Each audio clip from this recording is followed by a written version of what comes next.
안녕하십니까, 최종인 원장입니다. 2장 동기기 시작하겠습니다. 우리가 1장에서 직류기를 했습니다. 직류기를 하면서 직류기의 특성, 구조 이런 것들에 대해서 공부를 했었는데요.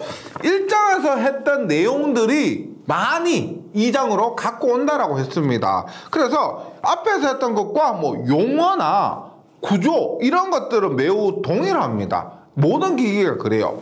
다만 다른 게 뭐냐, 가장 큰 특징이 뭐냐, 직류기는 말 그대로 직류입니다. 직류, DC를 사용하는데 지금 2장 동기기부터는 교류란 거예요. 교류. 그러면 직류하고 교류 이 차이뿐이냐, 교류로 넘어오면서 좀 더 신경 써야 될 부분이 많습니다. 우리가 직류는 크기만을 고려했었는데요. 그 다음에 저항만 고려를 했었는데 교류로 넘어오면서 이거 회로 이론 부분을 좀 참고해 주셔야 됩니다. 회로 이론 공부하고 오셔야 되는데, 일단 교류가 되면은 저항에서 리액턴스라는 것이 생기고요. 그 다음에 합쳐서 임피던스라는 부분이 생깁니다. 그 다음에 교류로 넘어오면서 전압과 전류의 위상차가 생기면서 역률이나 무효율, 즉 전압과 전류의 위상차 세타만큼을 또 고려해 줘야 되는 부분이에요. 이런 것들이 좀 차이가 있고 나머지 전체적인 용어, 구조 이런 것들은 동일하니까요.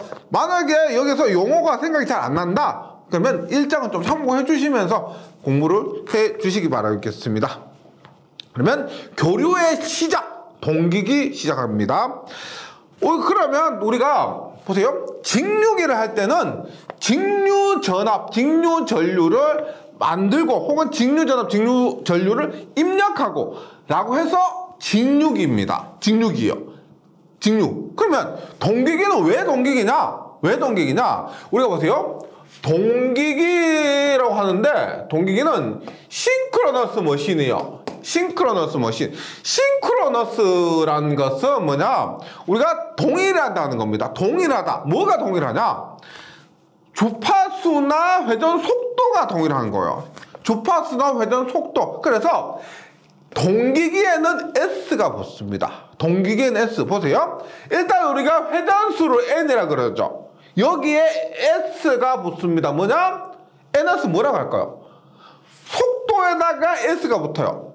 동기속도라고 해요. 동기속도. 그 다음에 XS 뭐요? 리액턴스죠. 리액턴스에 S가 붙습니다. 뭐라 부를까요? 동기 리액턴스. 임피던스에 S가 붙습니다. 동기 임피던스예요. 그래서 동기기는 우리가 회전수가 일정한 기기다 이렇게 이해해 주시면 되고, 동기기에는 S가 이렇게 붙습니다. 왜? 싱크로너스 머신이라고 했어요. 네. 동기기가 되고요. 그런데 이런 동기 속도로 회전한다고 해서 동기기입니다. 동기기는요, 그러니까 얘는 우리가 전동기로서는 메리트가 굉장히 없습니다. 왜? 우리가 흔한 선풍기도 1단, 2단, 3단에서 속도 조절할 수가 있죠. 근데 방금 뭐라 그랬어요? 동기기는 회전 속도가 일정하다는 겁니다. 회전 속도 하나밖에 없어요. 1단, 2단, 3단 조정 자체가 안 되는 겁니다. 그래서 동기기란 거예요. 회전 속도가 어떻게? 얘는 동기속도란 그 하나의 속도로 회전하는 기기를 얘기하는 겁니다. 그러면 이 동기기도 두 가지로 나누죠. 동기 발전기, 동기 전동기로 나눕니다. 직류에서도, 직류기 할 때도 직류 발전기, 직류 전동기 했던 것처럼 동기기에서도 동기 발전기, 동기 전동기 이렇게 나눈다는 거죠. 그런데 우리가 동기 발전기는 제가 예를 들어서 보세요. 동기 발전기가 90%, 얘가 10%밖에 안 돼요. 왜? 얘는 전동기로서 메리트가 없습니다. 속도 조절이 안 되니까. 어떤 전동기를 하더라도 속도 조절을 못하면 그만큼 활용도가 낮죠. 그래서 동기 전동기는 많이 사용되지 않고 일반적으로 얘기하는 동기기는 동기 발전기요. 그런데 직류기에서도 했지만 동기 발전기와 동기 전동기는 구조가 동일합니다. 동기기도 똑같이 전압을 넣으면은 전동기, 전압을 만들어내면은 발전기가 되는 거예요. 구조는 동일합니다. 구조 동일한 거. 이거 직류기와 마찬가지고요. 그 다음 동기 발전기는 뭐냐? 얘는 우리가 흔히 말하는 발전기입니다. 발전기 뭐겠어요? 뭐 수력 발전, 화력 발전, 원자력 발전. 그 다음에 각각의 건물, 뭐 아파트도 그렇고 공장도 그렇고 빌딩도 그렇고 그러면 이런 건물에는 반드시 비상발전기가 있습니다. 어느 정도 용량 이상이 되면은 비상발전기가 있어요. 그래서 비상발전기 등 일반적으로 말하는 이런 발전기는 동기발전기라고 보시면 됩니다. 그 다음에 동기전동기는 사용되는 용도가 한정됩니다. 가장 대표적인 것이 뭐냐면 동기조상기라고 해서 얘는 역률 조정하는 거. 역률이 뭐예요? 전압과 전류의 위상차에 의해서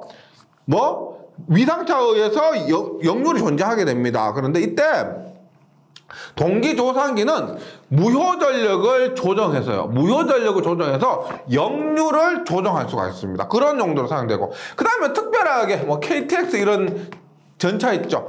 일정 속도를 요구하는 그런 특수한 전차 부분에도 사용되는데, 시험에서 나오는 것은 일반적인 동기발전기와 동기조상기 이런 정도가 출제가 됩니다.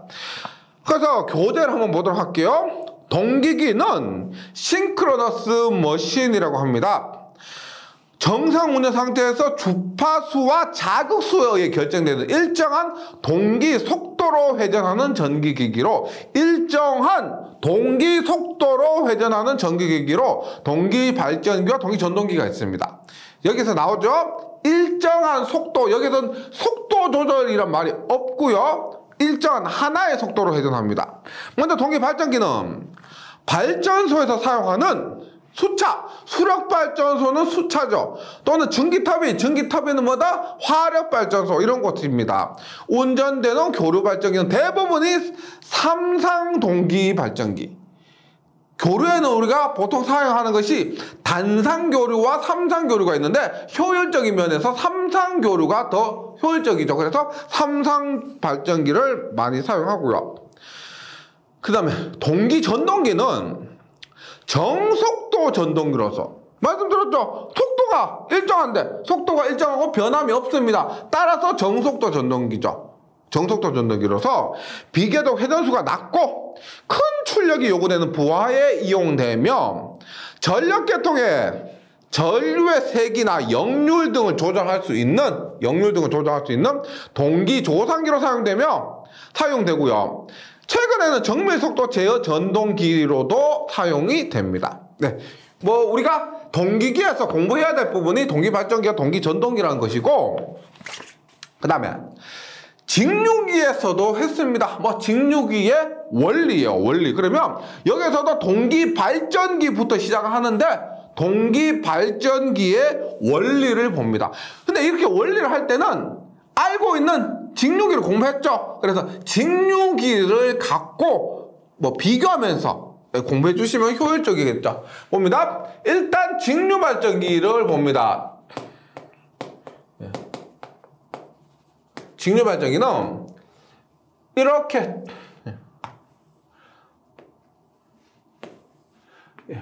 벌써 뭐 1장에서 한 거 2장 왔다고 벌써 까먹고 하시면 안 되죠. N극, S극이고요. 이렇게 전기자가 있으면 여기에서 기전력 V를, 뭐 기전력이니까 E를 뽑아냅니다. 네. N이 계자고요. S가 계자죠. 그 다음에 여기 전기자입니다. 그리고 얘는 보세요. 그림상에서 알 수 있지만 전기자가 회전합니다. 그래서 우리가 얘를 회전 전기자형 이렇게 얘기를 합니다. 그리고 계자, 전기자. 그 다음에 직류기만의 특징이 뭐가 있었느냐? 이렇게 만들어진 전기를 교류죠. 이렇게 만들어진 교류인데 요 부분 뭐예요? 정류자에 의해서 직류로 만들어줍니다. 그래서 직류기에서는 계자, 전기자, 정류자에서 정전계가 구성 요소였습니다. 그렇게 하면은 이렇게 하면 정류자를 거쳐서 이러한 직류가 만들어졌죠. 다시 한번 말씀드리지만 직류 발전기에서는 계자는 고정되어 있고 전기자가 회전을 했습니다. 네. 그러면 동기 발전기를 한번 볼게요. 네. 좀 전에 말씀드렸지만은 동기 발전기는 삼성 동기 발전기가 많이 사용된다고 했습니다. 삼성 동기 발전기. 그래서 이 동기 발전기를 한번 그려보는데 이거 한번 보세요. 우리가 계자가 N극에서 S극으로 계자가 계속 자속 이렇게 발생하고 있습니다. 근데 거기에서 전기자가 회전을 해요. 회전을 하면서 그 계자 자속을 끊어서 전기자가 기전력을 발생을 시키는 겁니다. 근데 반대로 이렇게 한번 보세요. 우리가 전기자가 고정되어 있고 계자 N극에서 자속이 회전한다고 생각해 보세요. 자속이 고정되어 있고 전기자가 회전하거나 전기자가 고정되어 있고 자속이 회전하거나 결과적으로 똑같죠. 결과적으로는 하나가 고정되어 있고 하나가 회전하는 겁니다. 똑같아요. 그래서 우리가 동기발전기는 이렇게 보시면 되겠습니다. 달라요. 보세요. 이렇게 했을 때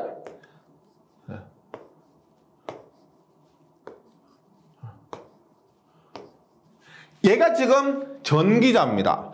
전기자가 이렇게 들어가고 이렇게 나오고요. 이렇게 들어가고 이렇게 나오고 이렇게 들어가고 이렇게 나옵니다.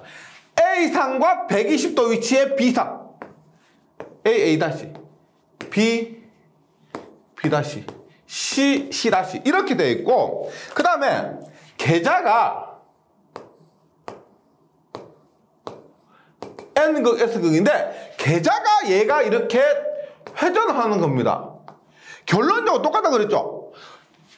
계자 고정 전기자 회전하는 거나 전기자 고정 계자 회전하는 거나 결과적으로 똑같아요. 상대적으로 봤을 때는요. 그런데 동기발전기는 이런 식으로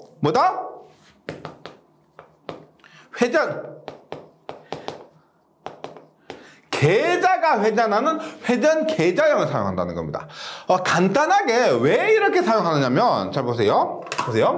직류발전기는 만들어진 전압이 우리 시험에서도 그랬지만은 문제에서도 그랬지만 100V, 200V 전류도 얼마 10A, 50A, 100A 전체적으로 봤을 때 발전기라고 했을 때는 조금 작은 전압이 나옵니다. 작은 전류가 나와요. 그래서 전기자에서 전기를 만들어서 얘가 회전하죠. 회전하고 있는 도중에 전압 전류를 끄집어내는 겁니다. 근데 전압과 전류가 약간 작기 때문에 회전하고 있는 데서 끄집어내도 크게 문제는 없어요. 근데 예를 들어서 우리가 화력발전소 보세요. 화력발전소에서 전기를 만들어요. 만드는데 만들어지는 전압, 우리가 전압을 만드는 게 어디예요? 전기자죠. 전기자에서 A상, B상, C상에서 3상 전원을 이렇게 끄집어내게 되는데 일반적으로 발전소에서 만들어진 전압은 1000V, 15000V입니다. 그 다음에 전류가 1000A, 2000A, 3000A, 1000A예요. 그러면 생각해보세요. 지금 직류 발전기처럼 회전하고 있는 전기자에서 1000V에 1000A를 끄집어낸다고 생각하면 굉장히 위험하겠죠. 굉장히 위험합니다. 그 다음에 삼상이라고 하면 얘는 선이 3가닥 혹은 Y결선의 경우는 4가닥을 뽑아내야 됩니다. 회전하고 있는데 1000V, 1000A의 전압 전류를 그것도 선을 4가닥을 뽑아내라고 하면 기계적으로도 불안하고 전기적으로도 스파크나 이런 것들 때문에 안 좋죠. 그런 것들 때문에 우리가 동기발전기는 회전 계자형을 사용한다. 이렇게 기억을 좀 해주시기 바라겠습니다. 조금 이따가 다시 말씀드릴 겁니다. 왜 회전 계장을 사용하는지. 이렇게 하고 이렇게 하면 삼상이요. 삼상 이렇게 하면 NS 계자가 이렇게 회전을 합니다. 회전하면 전기자에서 A, B, B-C, C-에서 전원을 뽑아내요. 어떻게? A상 기준으로 하면 A상은 이렇게 A상, B상은 A상보다 120도 늦죠. 그 다음에 C상은 B상보다 120도 늦습니다. 이러한 삼상교류의 전압을 뽑아낼 수가 있다는 겁니다. 예, 이것이 동기발전기의 원리입니다. 일반적인 이상적인 대칭 삼상교류에서는 A상, B상, C상이 크기가 같고 위상이 120도 차이 나죠. 예, 그러한 삼상교류를 발생시킵니다. 그러면 처음에 말씀드렸지만은 동기 속도에 대해서 한번 보도록 할게요. 동기 속도 보세요. 이 동기 발전기도 그렇고 동기 전동기도 그렇고 동기 속도 그 하나의 속도로 회전을 하게 됩니다. 그럼 그 하나의 속도를 당연히 알아야 되겠죠. 어떤 속도, 몇 RPM의 속도냐? 보세요. 동기 속도라고 하는데 동기기는 이 하나의 속도로만 회전을 하게 됩니다. 그래서 굉장히 중요한 거예요. NRPS죠. NRPS입니다. 그런데 얘는 뭐예요? 초당 회전수입니다. 초당 회전수. 이 초당 회전수하고 같은 게 뭐냐면 F예요. F. 헤르츠. 뭐예요? 초당 반복 횟수. 예를 들어서 주파수 봅니다. 보세요. 예를 들어 1초 동안 하나, 둘, 셋.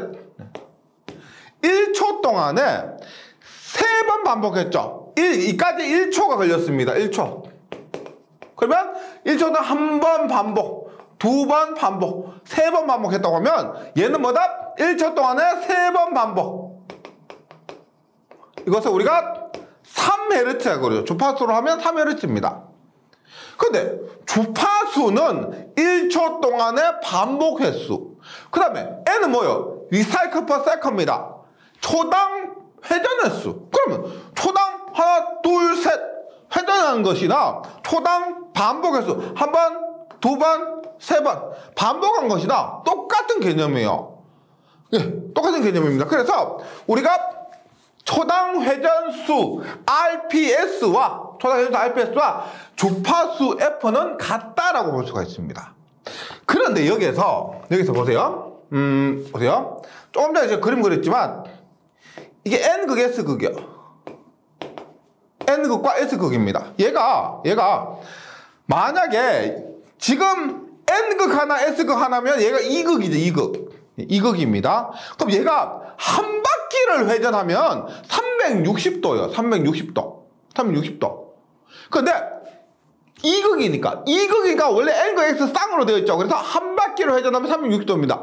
얘가 근데 이렇게 N극 S극 N극 S극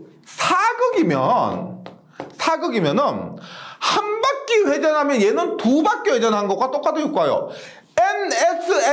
NS면은 한 바퀴 회전하는데 2번 회전한 것과 똑같은 효과가 있다는 겁니다. 그러면 N은 F가 아니고요. N F가 아니고 보세요. 극수와 상관이 있습니다. 교재에 뭐라고 되어 있어요?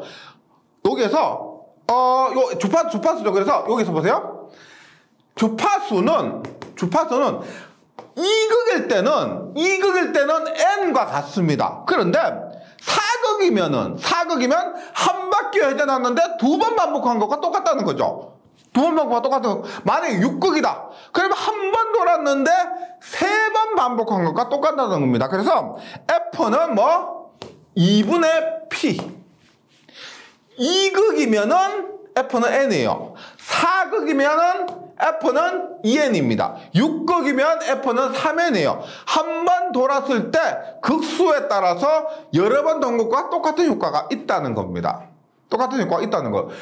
그래서 이 공식을 기억을 해주시기 바랍니다. 이렇게 해주시면 그러면 우리가 N 어떻게 해요? P분의 EF죠. RPS.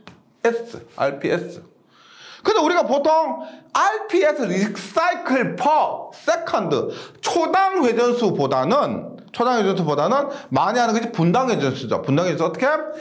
N는 P분의 1초에 이만큼이니까 분당은 1분은 여기에 60배로 곱하면 되죠. 얼마? 2 곱하기 60 하니까 120F고 RPM이 됩니다. 이때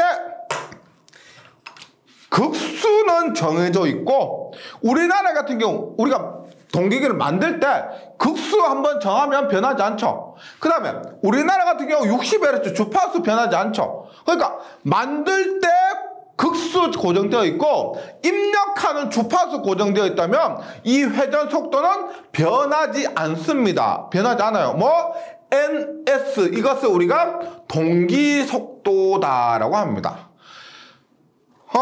동기 속도, 동기기는 극수와 주파수에 의해 결정되는 이 속도로만 회전을 하게 되고요. 동기 속도라고 해서 NS가 됩니다. NS. 그리고 소문자 NS는 RPS라 그럽니다. 초당 회전수고요. 대문자를 RPM이라고 그럽니다. 이거 일종의 약속이라고 보시면 되겠고요. 그래서 이 동기기에서 굉장히 중요하고 절대 잊으면 안 되는 공식이 맨 아래에 있습니다. NS는 P분의 120F. 그러면 이 공식에 의해서 우리가 동기속도와 극수를 알면 주파수를 알 수가 있겠죠. F는 어떻게? F는 120분의 NSP. 그 다음에 P는 어떻게 돼? P는 NS분의 120F. 이런 식으로도 구할 수가 있게 되는 거죠. 이렇게 구할 수가 있습니다. 그래서 동기기에서 이 공식 자체는 크게 어렵지 않고요. 요 동기 속도를 구하는 공식 반드시 숙지를 해주시기 바랍니다. 그 다음에 구조를 봅니다. 구조. 우리가 직육에서도 구조를 했었습니다. 직육에서 구조가 뭐였다? 직육에서 구조하면 뭐 생각나요? 정전계 생각나시죠? 정전계 뭐다? 정류자, 전기자, 계자. 근데 지금 동기발전기 하는데 동기발전기에서는 뭐가 없어요. 정전기에서 뭐가 빠져야 됩니다. 뭐가 빠지느냐? 당연히 정류자가 빠져야 되겠죠. 왜? 교류를 직류로 만들 필요가 없으니까. 교류를 직류로 만들 필요 없이 동기기는 교류를 그대로 내보내는 것이기 때문에 그렇습니다. 구조는 뭐다? 정전계에서 구조는 전기자와 계자, 전계에다가 여기에다 플러스 알파가 됩니다. 알파는 뭐냐면 직류기에서는 정전기에서 플러스 알파면 브러쉬 이런 거였죠. 그런데 동기기에서는 플러스 알파라고 했을 때 이 알파가 뭐 직류기에서는 별로 중요하지 않았던 것 중에서 동기기에서 중요한 거 뭐 여작이나 그 다음에 뭐 베어링이나 이런 부분에 대해서 얘기를 합니다. 그래서 실제 구조를 보면은 동기기가 좀 더 간단하다고 볼 수가 있어요. 근데 간단하다고 해서 그 인터넷에 한번 검색해 보세요. 그러면 직류기나 동기기나 절대 간단한 거 아닙니다. 상대적으로 봐서 좀 그렇게 보일 수가 있는데 혹시 인터넷에서 한번 동기기 내부 보시면 실제 사진을 보고 구조를 봐도 이해하기 어렵습니다. 그만큼 전기 기기들이 구조가 복잡하게 되어 있어요. 그러면 동기기의 구조에 대해서 보는데 전계는 뭐라 그랬다? 전기자와 계자입니다. 이 전기자와 계자는 직류기와 동일해요. 한번 봅니다. 1번 첫 번째 고정자가 전기자죠. 우리가 직류기 같은 경우는 고정자가 계자였고 회전자가 전기자였는데 이 동기기에서는 고정자가 전기자고 회전자가 계자입니다. 역할은 뭐냐? 주자속을 끊어서 기전력을 발생시키는 겁니다. 우리가 직류기가 똑같죠? 그 다음에 전기자 철심도 보시면 두께가 0.35에서 0.5mm 이거 직류기가 똑같습니다. 직류기도 이렇게 됐고요. 규소 함유량이 직류기보다 좀 많아요. 직류기는 우리가 1에서 1.4% 정도 되었었는데 동기기는 2에서 4% 정도의 규소 강판이 사용되고 고정자 안쪽에 홈을 파고 우리가 직류기 같은 경우 어떻게 회전자 안쪽에 홈을 이렇게 팠죠. 전기자 홈을 팠는데 회전자 안쪽에 홈을 파서 이게 전기자였는데 우리가 동기기에서는 이렇게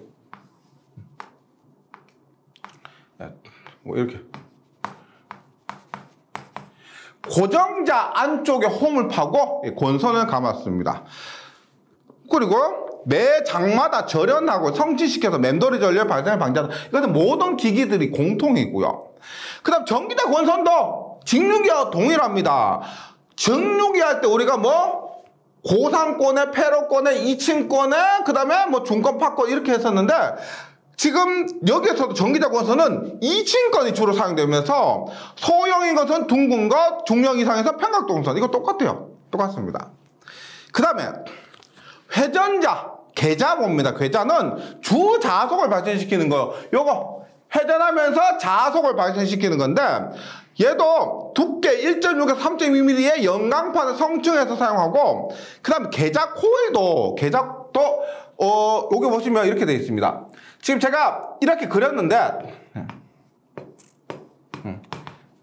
N극에서 이렇게 그렸는데 실제로 이렇게 돼요. 철심에 이렇게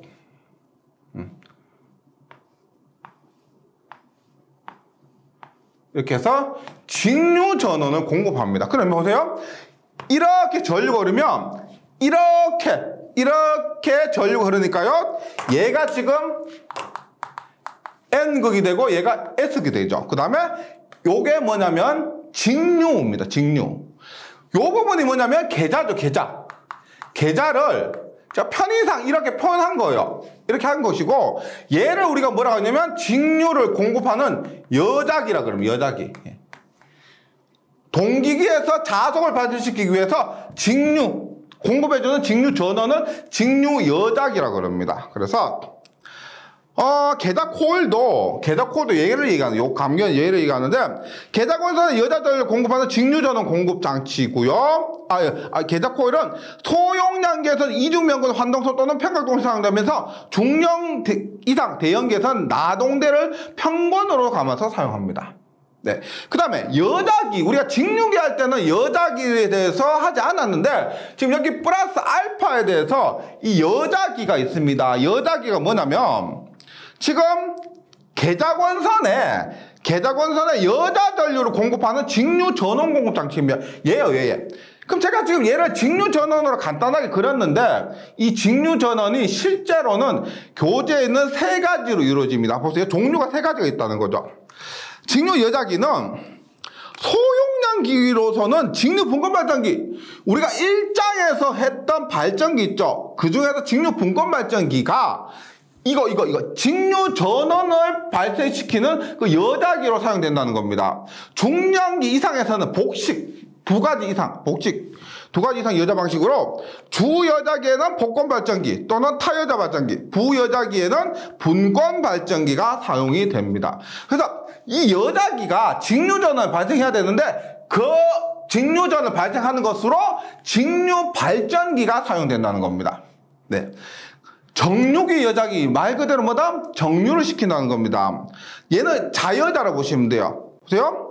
주발전기가 발생하는 전력의 일부를 반도체 정류를 사용해서 다시 계자권선을 공급하는 방식으로 회전기를 사용하지 않으므로 치구 및 보수가 용이합니다. 발전기 사용하지 않고 정류를 시켜서 사용한다는 겁니다.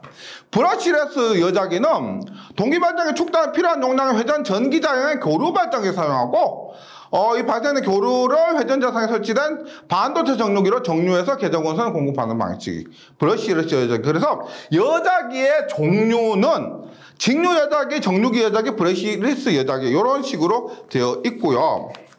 그 다음에 베어링이 있습니다. 이 동기발전기 같은 경우는 규모가 굉장히 크기 때문에 이 베어링에 대해서도 베어링의 규모도 크다는 거죠. 예. 축 방향의 힘을 지지해주는 추력 베어링과 축이 좌우로 동요되는 것을 막아주는 안내 베어링이 있습니다. 그래서 추력 베어링과 안내 베어링 이렇게 구성되어 있다고 보시면 되겠습니다. 일단 동기기가 직류기하고 비슷한 게 많고 뭐 다른 것만 따로 구분해서 해주시면 되고요. 앞으로 공부하면서도 동기기 이런 동기 속도나 구조 그 다음에 용어 같은 것들은 계속 중요하기 때문에 이번 시간에 한 거 별로 어렵지 않았을 겁니다. 여기 했던 거 잘 정리해 주시면은 다음 시간부터 공부하는데 도움이 될 겁니다. 구조에 대해서 다음 시간에 이어서 계속 하도록 하겠습니다. 예, 잘 정리해 주시고 다음 시간에 뵙겠습니다. 수고하셨습니다.